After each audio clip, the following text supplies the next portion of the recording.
शुरुआत में लड़खड़ाने के बाद भारतीय बाजार तेजी की रफ्तार पकड़ते हुए सेंचुरी मार चुके हैं। 115 अंकों पर सेंसेक्स से लगभग आधा % की मजबूती यहां पर देखने को मिलेगी और निफ्टी भी 5,850 के पार पहुंच चुका है।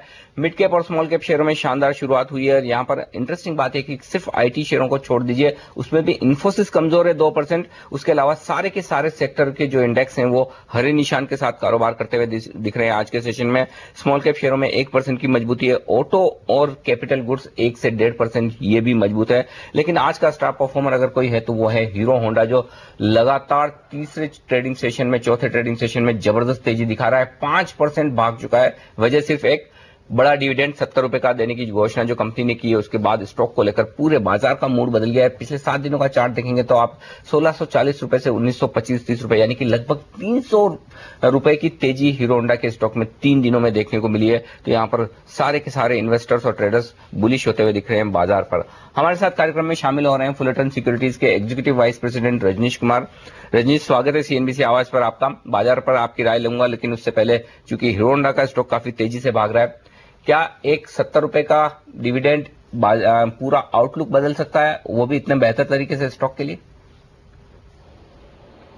अगर आप हीरो होंडा को देखिए, खास करके ओवरऑल टू व्हीलर सेक्टर ही देखिए तो प्रॉस्पेक्ट्स काफी अच्छे हैं सेक्टर के। हीरो होंडा खास करके काफी अच्छा परफॉर्म कर रहा है, उनका ग्रोथ काफी अच्छा रहा है। ओवरऑल टू व्हीलर सेक्टर का ओवरऑल ग्रोथ भी काफी अच्छा रहा है और हीरो होंडा मार्केट लीडर होने के बावजूद भी काफी अच्छा ग्रोथ दिखा रहा है। तो ओवरऑल आउटलुक हीरो होंडा का काफी अच्छा है और ये जो है एक मार्केट में निकल के आ रहा है कि हीरो होंडा का जो एक जो स्ट्रेंथ है मार्केट में, स्ट्रेंथ इंडस्ट्री में और जो परफॉर्मेंस है वो अभी सामने निकल कर आ रहा है। तो डेफिनेटली ये काफी एक्सपेक्टेड है कि हीरो होंडा मूव करेगा ऊपर। लेकिन जिस तरह के प्राइस बैंड पर ये अब आकर टिका है, रजनीश, आपको अभी लग रहा है कि यहाँ पर काफी ज्यादा पैसा आएगा, भले ही वो रिटेल निवेशकों का हो या फिर म्यूचुअल फंड्स का?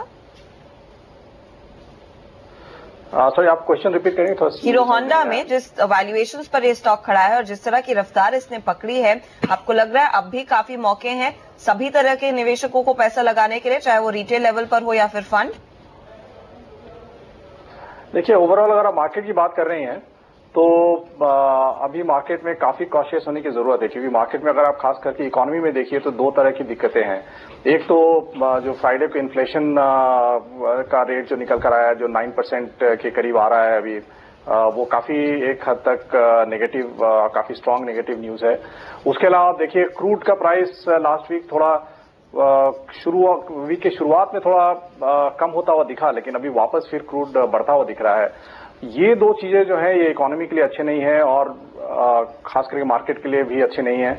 तो ये इनके कारण आगे चलकर काफी दिक्कतें आ सकती है मार्केट में और इसलिए ओवरऑल मार्केट का आउटलुक अगर आप देखें तो कोई बहुत ज्यादा यहाँ से। रजनीश, ये हो क्या रहा है बाजार में? अगर आप देखें लगातार चौथा ट्रेडिंग सेशन ऐसा है कि पिछले हफ्ते के 3 ट्रेडिंग सेशन और आज एक दिन मंदी, दूसरे दिन तेजी, एक दिन फिर तेजी, फिर मंदी, मतलब, और वो भी बड़े गैप के साथ ऊपर या नीचे। ऐसे में एक इन्वेस्टर या ट्रेडर के लिए बाजार का डायरेक्शन किस तरह से समझा जाए? आगे क्या होगा, तेजी होगी या मंदी होगी?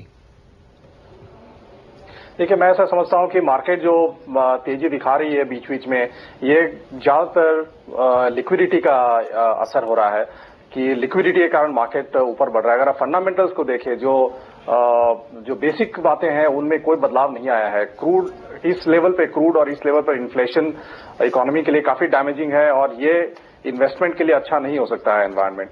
लेकिन लिक्विडिटी के कारण आप देखते हैं कि मार्केट जो है वो काफी बढ़कर आ रहा है बार बार। तो ऐसे में ट्रेडर्स के लिए तो मेरे ख्याल से कोई ज्यादा परेशानी वाली बात नहीं है, क्योंकि अगर आपको एक डायरेक्शन दिख रहा है उसके ऊपर आप ट्रेड कर सकते हैं। लेकिन जो इन्वेस्टर हैं उनके लिए जरूरी है कि वो बड़ा संभल कर ऐसे सिचुएशन में इन्वेस्ट करें, क्योंकि डाउनसाइड रिस्क, जैसा मैंने पिछली बार ही बोला था, डाउनसाइड रिस्क ऐसे मार्केट में काफी है और काफी कॉशियस रहकर चलने की जरूरत है। बीते हफ्ते जो इन्फोसिस के नतीजे आए उससे बड़ा झटका जरूर बाजार को लगा था और उसके बाद ऑफ कोर्स वो इन्फ्लेशन का आंकड़ा। लेकिन रजनीश, ओवरऑल टेक्नोलॉजी इन नतीजों को देखकर अब क्या नजरिया बदलना चाहिए कि शायद और भी चैलेंजिंग एनवायरनमेंट रहेगा इन कंपनियों के सामने? मैं दो फैक्टर्स पे अभी इन्वेस्टर्स को ध्यान देने को कहूंगा। एक तो बहुत जरूरी है ये देखना कि टीसीएस का रिजल्ट कैसा आता है, क्योंकि टीसीएस काफी हद तक मार्केट लीडर हो गया है आज आईटी में, और टीसीएस का रिजल्ट कैसा आता है इस पर काफी कुछ निर्भर करता है। उसके अलावा अगर आप देखेंगे यूएस मार्केट में इस वीक काफी सारे बड़े कंपनीज के नतीजे आने वाले हैं, जैसे गोल्डमैन सैक्स के रिजल्ट आएंगे, सिटी बैंक का रिजल्ट आएगा, आईबीएम का रिजल्ट आने वाला है, टेक्सास इंस्ट्रूमेंट्स के रिजल्ट आने वाले हैं। खास करके आप देखेंगे ये बड़े बैंकिंग स्टॉक के रिजल्ट कैसे होते हैं यूएस में, उस पर काफी निर्भर करेगा कि हमारे आईटी कंपनीज का आउटलुक कैसा होता है, क्योंकि उनका रिजल्ट अच्छा होगा तो ऑर्डर्स अच्छे बनेंगे, तो एक तरह का पॉजिटिव माहौल बनेगा। तो इन दो चीजों पर मैं नजर रखने के लिए कहूंगा, और इससे समझ में आएगा कि आगे चलकर क्या नतीजे आने वाले आईटी सेक्टर में। फिलहाल तो टेक्नोलॉजी ने निराश किया है, लेकिन अगर इस बाजार को अब सहारे की उम्मीद है वो शायद बैंकिंग साइड पर होगा। एचडीएफसी अपने नंबर्स पेश करेगा, इंडसइंड बैंक के आज नतीजे आने वाले हैं। लार्जली डीसीबी का जिस तरह का प्रदर्शन था उससे यही अनुमान ज्यादातर बाजार के पार्टिसिपेंट्स ने लगाया है कि बैंकिंग कंपनी जो स्टॉक्स हैं उनकी ओर से बेहतर नतीजे आएंगे। क्या ये एक स्पेस है जहां पर आपको लग रहा है कुछ और अग्रेसिव पोजीशंस ली जा सकती है नतीजों से पहले? देखिए, बैंकिंग में कुछ हद तक एक मैं कहूंगा एक मिक्स्ड बैग है, क्योंकि इन्फ्लेशन काफी हाई है। उसका इमीडिएट इम्पैक्ट ये आएगा कि आरबीआई के जैसे 3 मई को जब पॉलिसी रिव्यू करेगी तो शायद आप देखेंगे कि दोबारा रेपो रिवर्स रेपो रेट शायद बढ़ेंगे 25 बेसिस पॉइंट से, और ये जो है ये शायद इन्फ्लेशन जिस तरह से स्टिकी बना हुआ है ये आगे चलकर मॉनेटरी टाइटनिंग बढ़ता जाएगा, और इसका ओवरऑल इम्पैक्ट बैंकिंग सेक्टर के ऊपर पॉजिटिव नहीं पड़ेगा। लेकिन कई सारे बैंक्स ऐसे हैं जिनका की परफॉर्मेंस ऐसे में भी शायद अभी भी अच्छा रहेगा या रहने की उम्मीद है। तो जैसे एचडीएफसी बैंक है या फिर मैं समझता हूँ येस बैंक है, ये काफी वेल प्लेस्ड है और इनका परफॉर्मेंस अच्छे रहने की उम्मीद है। लेकिन ओवरऑल बैंकिंग सेक्टर अगर आप देखेंगे तो मैं ऐसा नहीं मानता हूं कि बैंकिंग सेक्टर नेसेसरीली अच्छा करेगा आगे चलकर, ऐसा नहीं है। रजनीश, आदित्य बिरला केमिकल्स ने जो कनोरिया केमिकल्स के क्लोरोकेमिकल डिवीजन को खरीदा, इस डील पर आपकी नजर पड़ी है? नहीं, ऑनेस्टली इसके बारे में मैं कुछ नहीं पता। मैं एक जनरल सवाल आपसे लेना चाहता हूं कि हाल ही में ये कुछ ऐसी डील्स देखने को मिली है जिसमें ज्यादातर मेजर बिजनेस जो है किसी कंपनी का 70, 80, 90% रेवेन्यू जिस बिजनेस से आ रहा है वो बिजनेस बेचा जाता है, लेकिन अल्टीमेटली जो माइनॉरिटी शेयर होल्डर्स हैं उन्हें उसका बेनिफिट नहीं मिलता, क्योंकि कोई स्पेशल डिविडेंड या बायबैक उस तरह का जो पे आउट होना चाहिए शेयर होल्डर्स को, जो रिवॉर्ड करना चाहिए वो होता हुआ नहीं दिख रहा है। ऐसे में ऐसे छोटे स्टॉक, स्मार्ट लिंक का एग्जाम्पल ले लें, यहाँ पर फिर से ग्वालियर केमिकल है, आज फिर कनोरिया केमिकल दिख रहा है। ऐसे में जो शेयर होल्डर्स हैं जिनके पास इस तरह के शेयर हैं उन्हें करना क्या चाहिए? देखिए, ये डील के स्पेसिफिक डील के ऊपर डिपेंड करता है, क्योंकि आप सही बता रहे हैं कि अगर जो छोटे इन्वेस्टर हैं उनका इंटरेस्ट अगर उसमें नहीं दिख रहा है तो शायद उस स्टॉक को होल्ड करके रखने में कोई बहुत ज्यादा फायदा नहीं है। तो ऐसे में तो मैं यही समझता हूं कि इन्वेस्टर्स को निकल जाना चाहिए, लेकिन ये डील स्पेसिफिक होना चाहिए, स्टॉक स्पेसिफिक होना जरूरी है। एक जनरल रिमार्क देना शायद ठीक नहीं होगा। चलिए रजनीश, बहुत बहुत शुक्रिया आपका सीएनबीसी आवाज के लिए वक्त निकालने के लिए, और यहाँ पर बाजारों में मजबूती बरकरार और इनफैक्ट शानदार शुरुआत होती हुई दिख रही है। हर्षदा, उम्मीद नहीं थी कि इतनी बेहतरीन शुरुआत होगी।